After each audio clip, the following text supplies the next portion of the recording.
And now it's time for our little bedtime story, which as always features our guests in the starring roles. Please welcome back Max Sharam and Bob Dwyer. Yes. And my very special bed guest this week is Jo Guest, ladies and gentlemen. Guest by name, guest by nature. Thank you. Jo is Picture Magazine's favourite nude model, and she's rapidly becoming my favourite nude model, I must say that. And I've known a few, not necessarily in the biblical sense. Our bedtime story... You comfortable, Jo? Yes. Good, then we'll begin. Our bedtime story... Thank heavens this book is so capacious. Our bedtime story is the tale of Puss in Booths, I'm sorry. There are probably some people having supper. It takes place in oldie London town.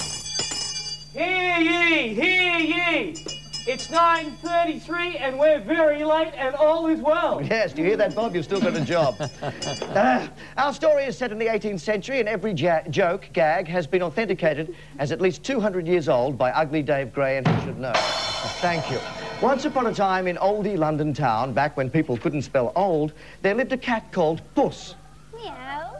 Yeah. The strange thing about Puss was, every time she heard her name, she took off an item of clothing. Isn't that right, Puss? Meow. Oh, Puss, Puss, oh Puss, my Puss. favourite story. Puss, Reg, don't overdo it.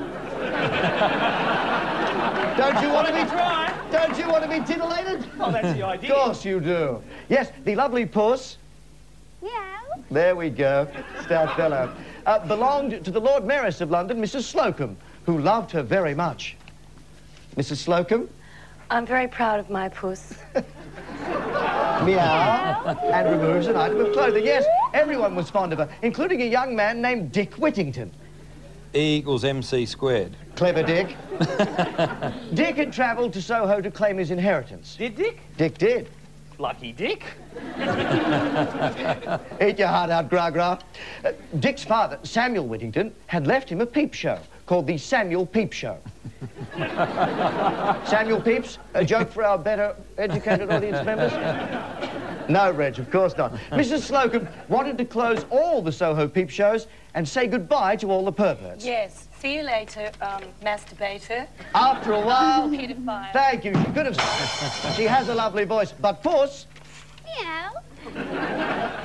Yes. Wanted to be the star of the Samuel Peep Show. And when Dick laid eyes on her... he fell instantly in lust. Did Dick? Dick did.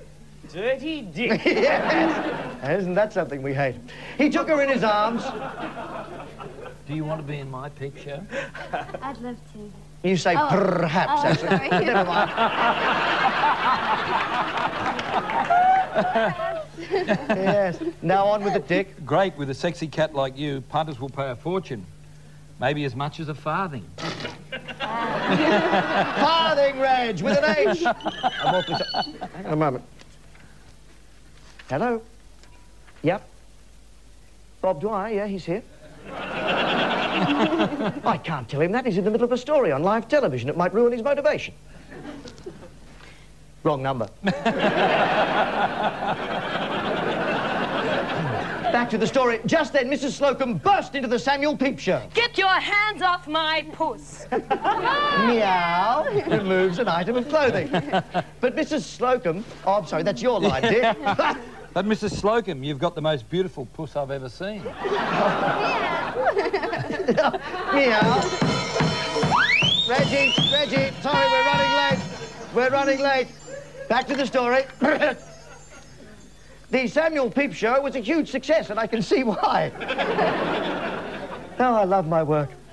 So many dirty old men paid their farthings. Thank you, Reg. So many farthings, in fact, that Dick became the richest man in London, and they made him Lord Mayor. That's how politics works, ladies and gentlemen. Mrs. Slocum changed the name to Spadger and joined the hit 7 network series Gladiators. And in the social event of the year, Dick and Puss got married. Copies of their wedding album are available in brown paper wrappers from certain mail-order shops in the ACT. Ah, what a wedding, ladies and gentlemen. Oh, how they danced on the night they were wed. And what did they dance? The conga, because as